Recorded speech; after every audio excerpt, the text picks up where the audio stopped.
29 महापालिकांसाठी आजपासून अर्ज भरण्यास सुरुवात। 30 डिसेंबरपर्यंत अर्ज भरता येणार। 2 जानेवारीपर्यंत अर्ज मागे घेण्याची मुदत। 15 जानेवारीला मतदान तर 16 जानेवारीला निकाल लागणार।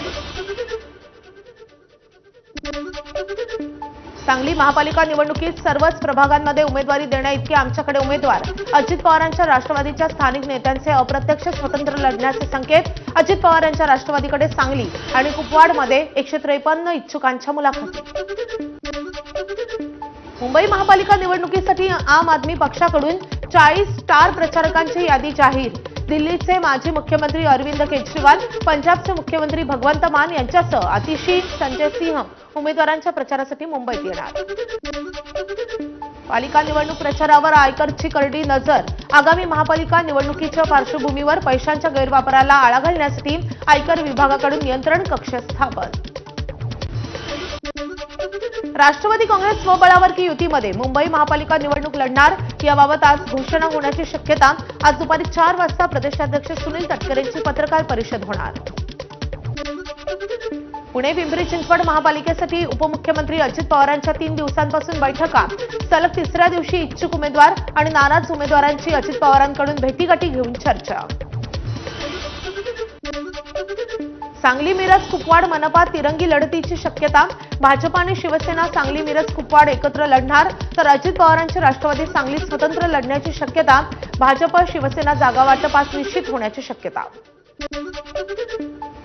कोल्हापुरात आम आदमी पार्टी स्वबळावर लढण्याच्या तयारीत। आपकडून 18 ते 20 जागा लढण्याची तयारी। इंडिया आघाडीकडून आपला एका जागेसाठी दिला होता प्रस्ताव। नागपूर महानगरपालिका निवडणुकीसाठी भाजपच्या इच्छुक उमेदवारांच्या मुलाखती संपल्या। 1800 पेक्षा जास्त इच्छुक उमेदवारांनी दिल्या मुलाखती। तिकीट न मिळाल्यास अनेक इच्छुक उमेदवार अपक्ष लढण्याचीही शक्यता। विधानसभेचे उपाध्यक्ष आणि अजित पवारांचे विश्वासू अण्णा बनसोडेंचा मुलगा सिद्धार्थला भाजपची ऑफर। सिद्धार्थ बनसोडेंची कबुली, मात्र अशी विचारणा झाली नसल्याचा अण्णा बनसोडेंचा दावा। भाजपचे ओबीसी सेलचे प्रदेश उपाध्यक्ष किशोर डागवाले अजित पवारांच्या राष्ट्रवादीत प्रवेश करणार, तर भाजप आणि शिवसेनेचे माजी नगरसेवकही राष्ट्रवादीत प्रवेश करण्याची शक्यता। सोलापूरमध्ये भाजपला धक्का। सोलापूरचे माजी जिल्हा परिषद सदस्य अतुल पवार यांचा अजित पवारांच्या राष्ट्रवादीत प्रवेश। अतुल पवार यांची राष्ट्रवादीच्या सांगोला तालुका अध्यक्षपदी नियुक्ती। धुळे महानगरपालिका निवडणुकीच्या पार्श्वभूमीवर पार पडली महायुतीची बैठक। मंत्री जयकुमार रावल, शिंदे सेनेचे आमदार मंजुळा गावित यांच्यासह महायुतीच्या पदाधिकारी आणि कार्यकर्त्यांची उपस्थिती। वाटपाबाबत 2 दिवसात महायुतीचा निर्णय होण्याची शक्यता। धाराशिव नगर परिषदेवर भाजपची सत्ता येताच 117 कोटींच्या विकास कामांची स्थगिती उठवली।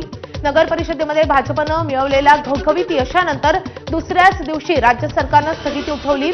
59 रस्त्यांची आणि नाल्यांची कामं आता युद्ध पातळीवर सुरू होणार। सोलापुरातील मोहोळ नगर परिषदेच्या 22 वर्षाच्या तरुण नगराध्यक्षा सिद्धी वसरे यांनी घेतली उपमुख्यमंत्री अजित पवारांची भेट। मोहोळ नगर परिषदेमध्ये सिद्धी वसरेंचा 170 मतांनी विजय। पुणे पालिका निवडणुकीत शरद पवारांच्या राष्ट्रवादीचे कार्यकर्ते नाराज। कार्यकर्त्यांकडून आमदार बापू पठारे यांच्याबाबत प्रदेशाध्यक्ष शशिकांत शिंदेंकडे नाराजी व्यक्त। बापू पठारेंचा मुलगा सुरेंद्र पठारे भाजपमध्ये असल्यानं कार्यकर्त्यांची नाराजी। एक मोठी बातमी येते पुण्यामधून। अजित पवार